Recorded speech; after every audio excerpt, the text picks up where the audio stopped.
नमस्कार, आप देख रहे हैं हमारा खास बुलेटिन प्रणाम देवभूमि। आपके साथ मैं हूं ऋतु तिवारी पोखरियाल। बुलेटिन की शुरुआत करेंगे। दिल्ली में एमसीडी चुनाव के लिए प्रचार में जुटे हैं सीएम धामी।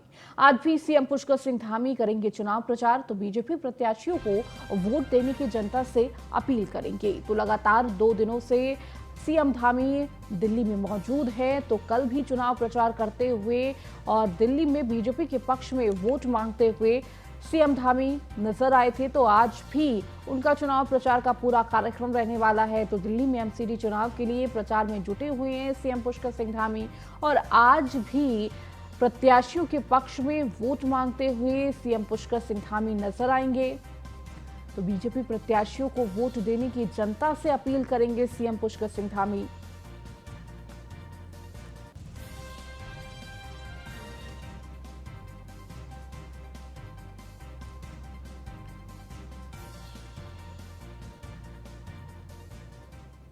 सीएम धामी ने दिल्ली नगर निगम चुनाव के लिए ताबड़तोड़ प्रचार किया और इसी दौरान सीएम धामी को सुनने के लिए भारी भीड़ भी उमड़ी। सीएम ने अपनी सभी रैलियों में दिल्ली की आम आदमी पार्टी की सरकार को निशाने पर रखा।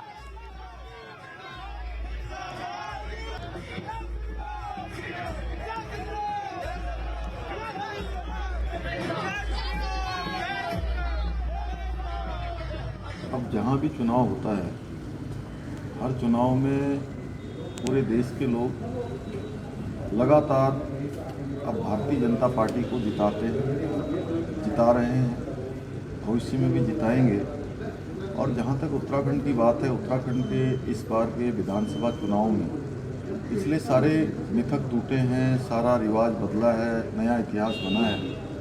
और उत्तराखंड के व्यक्ति देश में जहाँ भी हैं, वो हमेशा उनकी सोच देश के साथ रही है, राष्ट्रवाद के साथ रही है। आज पूरी दुनिया के अंदर भारत का मान सम्मान और स्वाभिमान बढ़ाने का काम माननीय प्रधानमंत्री मोदी जी के नेतृत्व में लगातार हो रहा है। उत्तराखंड के लोगों ने हमेशा राष्ट्रवाद के साथ काम किया और प्रधानमंत्री मोदी जी जिस प्रकार का काम कर रहे हैं, उससे कहीं ना कहीं उत्तराखंड के लोग पूरी तरह से उनके अंदर भी जो है इस प्रकार का जागरण है। और वो सारे लोग देश के किसी भी कोने में हो, दिल्ली तो हमारी राजधानी है, यहाँ के लोग तो सीधे सीधे भारतीय जनता पार्टी को वोट करते ही आए हैं। एमसीडी के चुनाव में भी भारतीय जनता पार्टी का ही समर्थन करेंगे। भारतीय किसान यूनियन के राष्ट्रीय अध्यक्ष नरेश टिकैत ने देहरादून में किसान महापंचायत में हिस्सा लिया। इस दौरान उन्होंने किसानों से गन्ना मूल्य सहित अन्य मांगों को लेकर आगामी रणनीतियों पर चर्चा की। टिकैत ने कहा कि केंद्र सरकार की किसानों ने बेरुखी है, जबकि उन्होंने धामी सरकार में किसानों के लिए किए गए कामों की तारीफ की है। आपको बता दें, उत्तराखंड में शनिवार को किसान महापंचायत में गन्ना मूल्य सहित अन्य मांगों को लेकर किसानों ने आगामी रणनीतियों को लेकर चर्चा की। प्रशासनिक अधिकारी आते होंगे, यहाँ से वो ज्ञापन दिया जाएगा। पर हम तो यही कहे, आप मीडिया के माध्यम से भाई किसानों की बात आप शासन तक पहुँचाओ। और आज खेती बिल्कुल घाटे का सौदा हो रही है, हमारे बस की खेती कर नहीं रहे, हम निकालस तोड़े में खेती कर रहे। तो इस पर सरकार ध्यान दे भाई, ये आखिर को ऐसी नौबत क्यों आ रही। हम फिर भी आई कहे, एक नया एक और वो अग्निवीर का वो कर दिया, 4 साल की मिलिट्री की नौकरी, फौज की नौकरी। इतना भद्दा मजाक किसानों के साथ में करा जा रहा, तो क्या होगा इस देश का। इस देश ये तो देश बिल्कुल एक गुलामियत की तरफ को जा रहा। और उधम सिंह नगर जिले के गदरपुर में भाजपा नेता राजेश गुंबर के साथ कुछ युवकों द्वारा मारपीट के बाद बवाल हो गया। घटना के बाद भाजपा कार्यकर्ताओं और व्यापारियों ने थाने में धरना दिया। सूचना पर रुद्रपुर विधायक और गदरपुर विधायक और रुद्रपुर मेयर मौके पर पहुंचे। इसी दौरान व्यापारियों ने बाजार बंद कर दिया और बढ़ते घटनाक्रम को देखते हुए एसएसपी भी मौके पर पहुंचे। भाजपा नेताओं और व्यापारियों से वार्ता की गई। मारपीट करने वाले युवकों पर सख्त कार्रवाई के आश्वासन के बाद भाजपा नेताओं और व्यापारियों ने धरना समाप्त किया। दरअसल जिला उपाध्यक्ष भाजपा राजेश कुंबर शहर में पीडब्ल्यूडी की सड़क पर काम कर रहे थे। आरोप है कि काम को बीच में अफसाक नाम का एक युवक अपने साथियों के साथ मौके पर पहुंचा, सड़क को लेकर विवाद करने लगा और इसी दौरान अफसाक धमकी देते हुए चला गया। कुछ देर में अफसाक अपने साथियों के साथ हाथ में हथियार लेकर मौके पर पहुंचा और राजेश कुंबर पर हमला बोल दिया, जिससे भाजपा नेता के सिर पर चोट लग गई। आनंद फानन में उन्हें अस्पताल ले जाया गया। ये भारतीय जनता पार्टी की सरकार है, भारतीय जनता पार्टी के मुख्यमंत्री है, भारतीय जनता पार्टी के विधायक है। माननीय शिवराम जी के नेतृत्व में हिंदू हित की बात करेगा, वही यहाँ पे राज करेगा, ये ऐलान है। आज हम वर्तमान वाले मामले पे यहाँ बैठे हुए हैं। ये किसी का नहीं होता, अपराधी की कोई जाति, कोई धर्म, कोई मजहब नहीं होता। और जिन कार्यकर्ताओं पे हमला हुआ है वो हमारे बहुत निकटतम लोग हैं और अपराधी भी कोई हमारे निकट का भी क्यों ना हो, उसको भी सज़ा मिलनी चाहिए, किसी जाति किसी धर्म का भी हो। हमारी सरकार अपराधियों को संरक्षण देने के लिए नहीं है, अराजकता फैलाने के लिए नहीं है। हमें पुलिस पर भरोसा है। हमारे कप्तान ने इसको बहुत गंभीरता से विषय को लिया है और जो उन्होंने कार्रवाई का आश्वासन दिया। 1 बजे के बीच में नगरपुर के जाने माने सामाजिक कार्यकर्ता श्री मिन्नी जी हैं, उनके साथ कुछ असामाजिक तत्वों द्वारा कुछ क्या बोलते हैं धराधर वेपन्स के साथ मारपीट का सूचना आई। तत्काल हमारा थाना का पुलिस ने वहां पे चले गए और 2 लोगों को तत्काल अरेस्टिंग कर दिया गया। उसके बाद एक और आदमी को अरेस्टिंग कर दिया गया है। कुल मिला के 3 लोगों को अरेस्टिंग कर दिया। देहरादून में कैबिनेट मंत्री गणेश जोशी ने शहीद दुर्गा मल्ल पार्क में नए ओवरहेड टैंक का शुभारंभ किया है। इसके साथ ही गणेश जोशी ने नींबू वाले में भी एक नए ओवरहेड टैंक बनाने का ऐलान किया है, जिसकी लागत करीब 4 करोड़ रुपए आएगी। कैबिनेट मंत्री गणेश जोशी का कहना है कि जनता को पेयजल समय से प्राप्त हो, अच्छा प्राप्त हो, यह राज्य सरकार का प्रयास है। हमने उसको लागू करके हमने 10,000 कर दिया है। हमारे बच्चे 4 करोड़ 13 लाख की लागत से राइजिंग लेन वो ओवरहेड टैंक का लोकार्पण हमने आज यहाँ पर किया है। इससे लगभग 36,000 की आबादी को फायदा होगा, क्योंकि एक बार व्यक्ति बिना बिजली के रह सकता है, बिना सड़क के रह सकता है, लेकिन बिना पानी के व्यक्ति दैनिक क्रिया से लेकर शाम तक पानी की आवश्यकता होती है। और क्षेत्र में पानी की बहुत समस्या है। पूर्व में भी मैंने एक ट्यूबवेल यहाँ पर लगाया था, यहाँ पर ट्यूबवेल लगाया, लेकिन ओवरहेड टैंक न होने के कारण प्रेशर से पानी नहीं आता था, डबल स्टोरेज पानी नहीं चलता था। आज इसके शुरुआत से उस समस्या का समाधान होगा। साथ ही यहाँ का लगावा क्षेत्र है जैतून वाला, उसके लिए मैंने 5 करोड़ की पेयजल योजना स्वीकृत कर दी है। शीघ्र उसका हम शिलान्यास करेंगे। जनता को शुद्ध जल उपलब्ध कराना ये हमारी प्राथमिकता है और मोदी जी का वो संकल्प, वो नारा कि हर घर नल हर घर जल, उसको हम चरितार्थ कर रहे हैं। संविधान दिवस के मौके पर कांग्रेस पार्टी के कार्यकर्ताओं ने अल्मोड़ा में पद यात्रा निकाली, जिसमें कांग्रेस विधायक मनोज तिवारी, पूर्व विधानसभा अध्यक्ष गोविंद सिंह कुंजवाल सहित सैकड़ों कांग्रेसी नेता कार्यकर्ताओं ने हिस्सा लिया। इस मौके पर कांग्रेस नेताओं ने बीजेपी सरकार को जमकर घेरा। कांग्रेस नेताओं ने कहा कि जब से देश में मोदी सरकार आई है, तब से संविधान को तोड़ा और मरोड़ा जा रहा है। आज हम संविधान दिवस का कार्यक्रम यहाँ पर बड़े उत्साह से हमारे अल्मोड़ा जनपद के कांग्रेस कमेटी मना रही है और मैं अपनी ओर से पूरे प्रदेशवासियों को इस संविधान दिवस की बहुत बहुत बधाई और शुभकामना देता हूँ और सारे प्रदेशवासियों से ये विनती भी करना चाहता हूँ, संविधान में निहित सारे बिंदुओं पर बहुत गंभीरता से बात करते हुए हमारा संविधान जीवित रह सके, उसके अनुसार देश चल सके, ये आज के दिन हमको संकल्प लेने की आवश्यकता है। पूरी पदयात्रा अपनी निकाल रहे हैं, उसी क्रम में आज हमने भी पदयात्रा के तहत एक कार्यक्रम की शुरुआत की हुई है और जो संगठन में जो हमारे यहाँ पे कमियाँ रह गई थी, जो संगठन हमारा कमज़ोर है, उसको हम ज़मीन के स्तर से, गांव के स्तर से उठाकर, न्याय पंचायत के स्तर से उठाकर जिला स्तर पर भी एक मजबूत संगठन अल्मोड़ा जिले में तैयार करने का हम काम करेंगे, जिससे कि हमारे कांग्रेस को मजबूती मिल सके। हमारी प्राथमिकता अभी नगर पालिका के चुनाव होने अगले वर्ष अगली बार से हमारी लोकसभा के चुनाव होने हैं, वो हमारी प्राथमिकता रहेगी। कैसे हम संगठन को मजबूत करके कांग्रेस को मजबूत करने का हम काम करेंगे। प्रसिद्ध कवि, लेखक और गीतकार पद्मश्री प्रसून जोशी को उत्तराखंड का ब्रांड एम्बेसडर बनाया गया। प्रसून जोशी वर्तमान में फिल्म प्रमाणक बोर्ड के अध्यक्ष हैं। उन्हें पद्मश्री से भी नवाजा जा चुका है। प्रसून जोशी को 3 बार साल 2007, 8 और 2014 में फिल्म भाग मिल्खा भाग के लिए सर्वश्रेष्ठ गीतकार का फिल्म फेयर पुरस्कार भी मिल चुका है। सुपरहिट फिल्म तारे जमीन पर और चटगांव में उनके काम के लिए उन्हें 2 बार सर्वश्रेष्ठ गीत के लिए राष्ट्रीय फिल्म पुरस्कार भी मिला है। प्रसून जोशी का जन्म उत्तराखंड के अल्मोड़ा जिले में 16 सितंबर 1968 को हुआ था। प्रसून जोशी का बचपन और उनकी शिक्षा तत्कालीन उत्तर प्रदेश में हुई और उनके पिता उत्तर प्रदेश सरकार में शिक्षा निदेशक थे। प्रसून जोशी ने एसएससी के बाद एमबीए की पढ़ाई की है।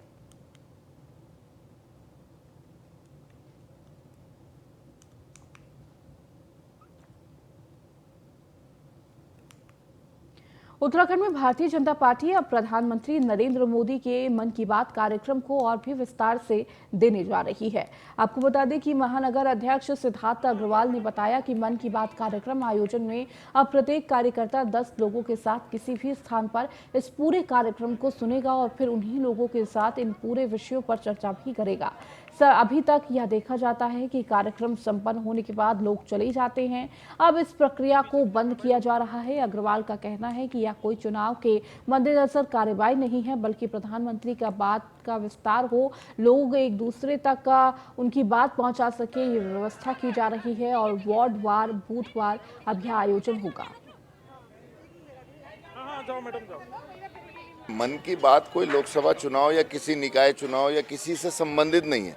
मन की बात एक बड़ा साधारण सा विषय है कि माननीय प्रधानमंत्री नरेंद्र मोदी जी जनता के साथ सीधा संवाद करते हैं।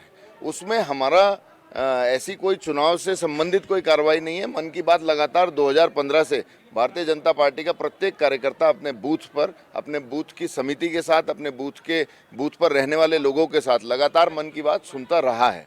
अब सिर्फ यह है कि मन की बात में 3 विषय और जोड़े गए हैं। एक तो जैसे मन की बात में संख्या का कोई विषय नहीं है।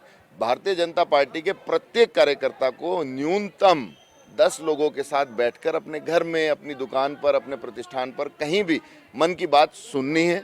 उसके बाद मन की बात खत्म होने के बाद आधा घंटा हमने ऐसा सभी कार्यकर्ताओं से निवेदन किया है कि जो उपस्थित 10, 12, 15 जो भी लोग हैं उनके साथ एक संवाद स्थापित करना है।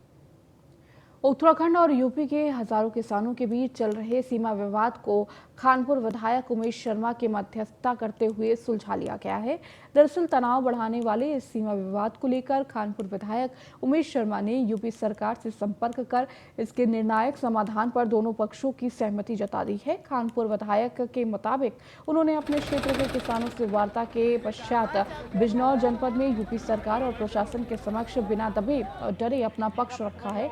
उन्होंने बताया कि उनके द्वारा पर्दे के पीछे या बंद कमरे में कोई निर्णय नहीं लिया गया, बल्कि ग्रामीणों को खुद अपने साथ मौके पर मौजूद रखा और साल 1999 के बाद पहली बार ऐसा हुआ कि उन्होंने सम्मानपूर्वक आवागमन के साथ यूपी सरकार और प्रशासन से अपनी शर्तों के मुताबिक दोनों पक्षों में सहमति कराई गई, जिसके तहत अब दोनों राज्यों में बिजनौर और हरिद्वार जिले के एडीएम के नेतृत्व में एसडीएम समेत तहसीलदार और कानूनगो द्वारा सीमांकन किया जाएगा।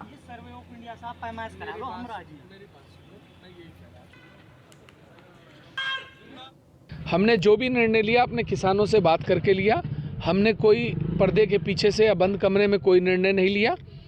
समस्त ग्रामवासी वहाँ थे और आज 1999 के बाद ऐसा हुआ कि बिजनौर पूरे के पूरे सब लोग गए, सम्मान के साथ गए और सम्मान के साथ वापस आए और अपने जो हमारी शर्तें हैं उनके मुताबिक तय हुआ। दोनों पक्षों में सहमति बनी कि दोनों जनपद से बिजनौर और हरिद्वार जनपद दोनों जगहों से एक टीम एडीएम के नेतृत्व में गठन होगी, जिसमें एसडीएम भी रहेंगे, तहसीलदार। ये दोनों टीमें हैं आपस में मिलके सीमांकन करेंगी। जो सीमा विवाद 20 साल से आज तक हल नहीं हुआ, उस सीमा विवाद के हल होने के हम कागार पर आ खड़े हुए हैं। और गन्ना कटने के बाद जो ये हो रहा था कि वो हमें गन्ना नहीं काटने देंगे, हमारा किसान गन्ना भी काटेगा और काटने के बाद फरवरी मार्च में ये सीमांकन होगा। सीमांकन होने के बाद हमारे लोग हमारी ज़मीन पर बने रहेंगे उनके किसानों की जो ज़मीन है वो उन पर बने रहेंगे और जो सरकारी ज़मीन है वो छोड़ दी जाएगी। हमने कोटाबाग के एक निर्माणाधीन रिजॉर्ट में 2.5 साल के बच्चे के साथ दुष्कर्म करने वाले आरोपी को कोर्ट में पेश किया गया, जहां से उसे जेल भेज दिया गया है। आरोपी का नाम कमल ऋषि है, जो पश्चिम बंगाल का रहने वाला है। इस मामले में आरोपी को गिरफ्तार कर पॉक्सो एक्ट के तहत मुकदमा दर्ज कर लिया गया है। आरोपी पश्चिम बंगाल का रहने वाला है, जो पीड़ित परिवार के साथ ही मजदूरी करने का काम करता था। आपको बता दें कि शुक्रवार को कोटाबाग सरकारी अस्पताल में परिजन लगभग 3 साल की छोटी बच्ची को खून से लथपथ हालत में लेकर पहुंचे, जिसका डॉक्टरों ने उपचार किया। अधिवक्ता रक्त रिसाव की बच्चे को उपचार व मेडिकल के लिए महिला अस्पताल हल्द्वानी रेफर किया गया।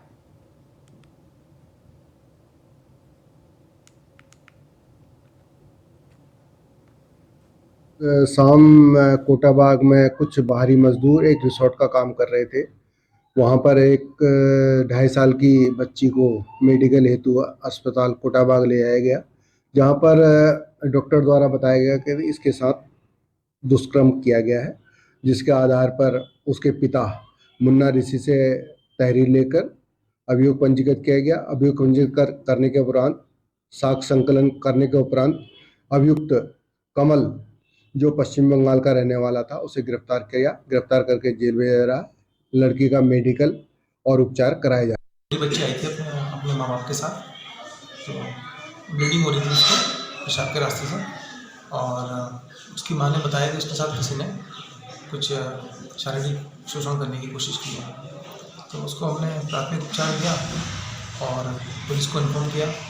जो भी मेडिको लीगल जो भी कार्रवाई होती है वो करा के, और उसको हमने हल्द्वानी हायर सेंटर गायनेकोलॉजिस्ट के पास रेफ़र किया। प्रथम दृश्य में तो लग रहा था जैसे किसी ने उसके साथ रेप किया हो। बाकी इसकी पूर्णतः पुष्टि जो है हल्द्वानी मेडिकल कॉलेज या हायर सेंटर में गायनेकोलॉजिस्ट कर दिया होगा। तो बच्चे आई।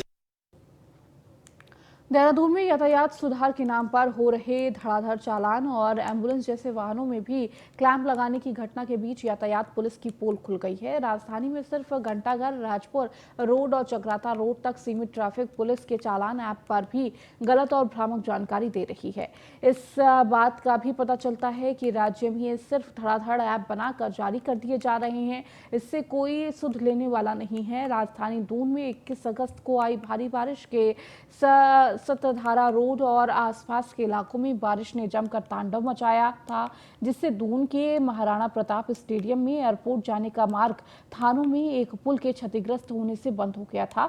सीएम पुष्कर सिंह धामी ने खुद निरीक्षण कर करीब 5 दिनों के भीतर इस पुल पर वाहनों की आवाजाही शुरू कराई थी। तो वहीं ट्रैफिक पुलिस द्वारा ऑनलाइन चालान के भेजे जा रहे लिंक को क्लिक करने पर ट्रैफिक पुलिस की ऐप अथवा पेज पर आज भी ये जानकारी साझा की जा रही है कि ये मार्ग बंद है और इस मार्ग का प्रयोग वाहन चालक न करे। वहीं ट्रैफिक पुलिस के अधिकारियों ने इस बारे में जानकारी होने से इनकार कर दिया है। वहीं एसपी ट्रैफिक कैमरे पर कहते हुए और क्या कुछ खबर है ये चलाओगे, ये बात कही है।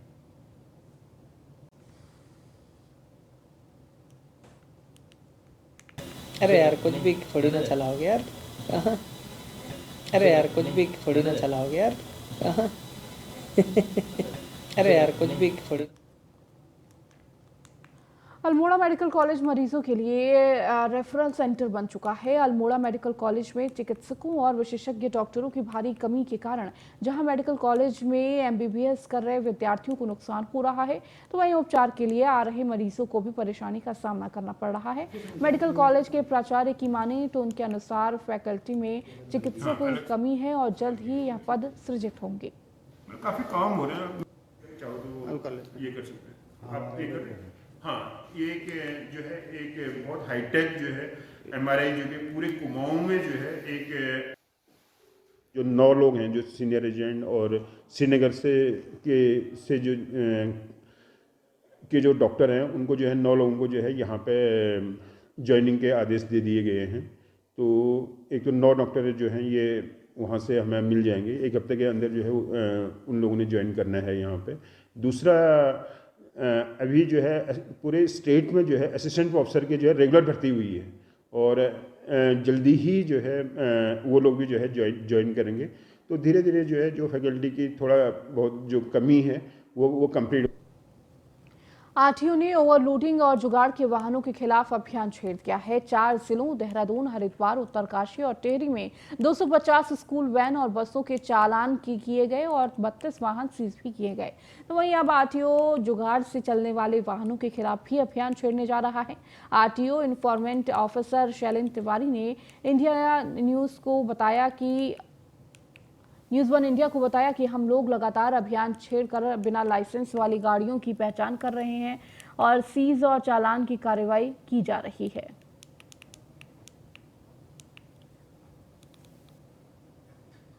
हमारा जो मुख्य उद्देश्य होता है, रोड सेफ्टी को लेकर के हम लोग ध्यान देते हैं कि कैसे लोगों के जान को बचाया जाए, दुर्घटनाओं को कम किया जाए।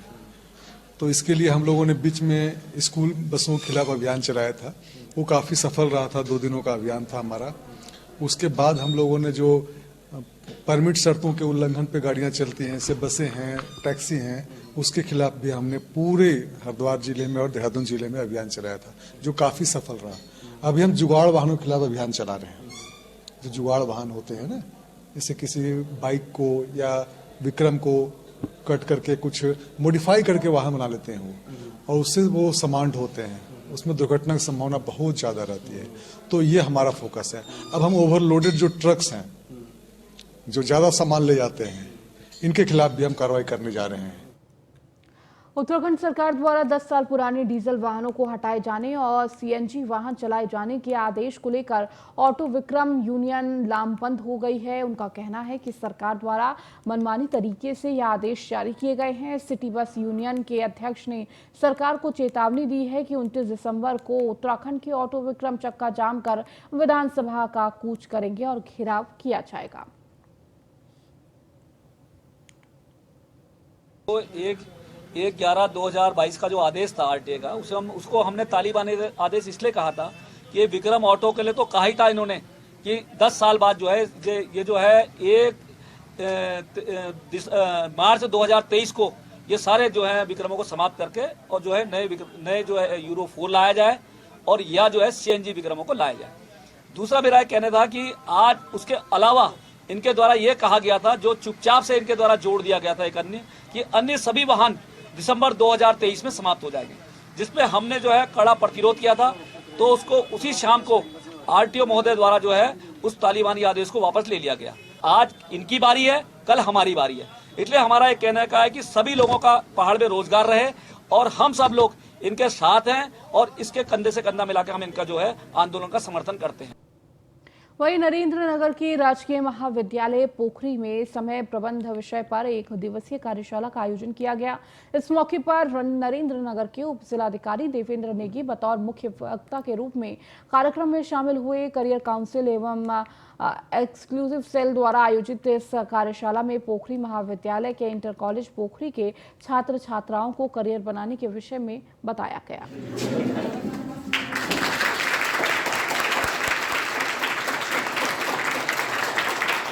उन्होंने महत्वपूर्ण व्याख्यान दिया और हमारे छात्र छात्राओं का मार्गदर्शन किया कि यदि आपको जीवन में आगे बढ़ना है, अपने लक्ष्य को प्राप्त करना है, तो समय का प्रबंधन बहुत ज़रूरी है।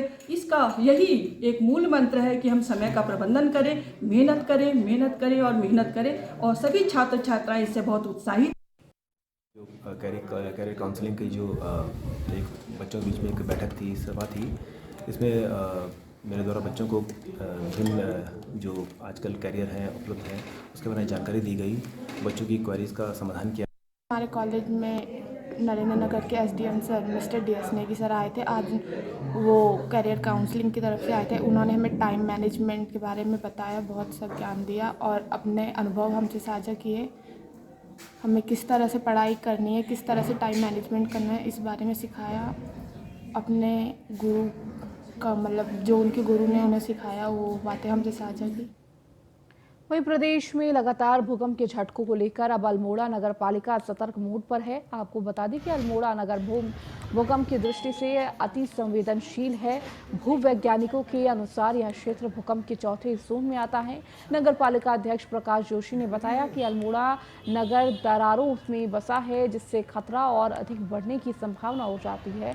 प्रकाश जोशी का कहना है कि नगर में पानी की निकासी के लिए मुख्यमंत्री से उन्होंने मांग रखी थी, कि जिसमें मुख्यमंत्री ने में शासन से 38 नालों की स्वीकृति प्रदान की गई, जिसके लिए वो मुख्यमंत्री पुष्कर सिंह धामी का धन्यवाद करते हैं।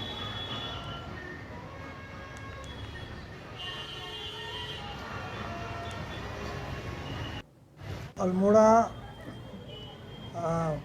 फॉल्ट पर बसा हुआ है, दरारों पर बसा हुआ शहर है और भूकंपी जोन 4 के अंतर्गत आने के कारण ये कभी भी यहाँ पर बड़ा नुकसान हो सकता है। तो इसलिए भूगर्भवेत्ताओं की राय के अनुसार हमने शासन को ये प्रस्ताव दिया था कि यहाँ के नालों का मास्टर प्लान बना करके उनकी व्यवस्थाओं को ठीक किया जाए और मुझे खुशी है कि उसका लगभग 38 नालों का मास्टर प्लान फिलहाल बन चुका है। नौकरी लगाने के नाम पर ठगी करने वाले 15,000 रुपए का इनामी ठग आखिरकार 5 साल बाद पुलिस के हाथ लग गया। आरोपी 2017 से फरार चल रहा था। पुलिस ने आरोपी को कोर्ट में पेश कर जेल भेज दिया। आरोपी का नाम अमन दुबे है। आरोपी को एसओजी और थाना आईटीआई की टीम ने श्यामपुरम बाजार से गिरफ्तार किया है। उधम सिंह नगर एसएसपी मंजूनाथ टीसी ने मामले का खुलासा किया। उधमसिंह नगर जनपद में जो अपराधियों के विरुद्ध पकड़ दकड़ में तेजी लाया गया है, हमने बीते दिनों से निर्देश दिया है कि ज्यादा से ज्यादा अपराधियों की पकड़ दकड़ होना चाहिए। इसी के तहत आज बहुत अच्छी सफलता मिली है। एक आईटीआई थाने का 5 साल से फरार चल रहा हुआ एक 15,000 का इनामी को पकड़ा गया है एसओजी और आईटीआई पुलिस की ज्वाइंट कार्रवाई द्वारा। ये जो है कनाडा में मर्चेंट नेवी में नौकरी लगाने वाला लुभा के 7.5 लाख रुपए की ठगी करके लगातार 5 साल से फरार चल रहा था। इसको काफी मशक्कत से भी ये मिल नहीं रहा था। 15,000 का इनाम 2017 में ही घोषित कर लिया गया था। इस प्रकार 5 साल से एक तरीके से पुलिस की गिरफ्त से बचे हुए अपराधी को एसओजी की टीम और आईटीआई की टीम ने पकड़ा है। उधमसिंह नगर जनपद। चलिए, इस बुलेटिन में फिलहाल इतना ही। बने रहिए न्यूज़ 1 इंडिया के साथ।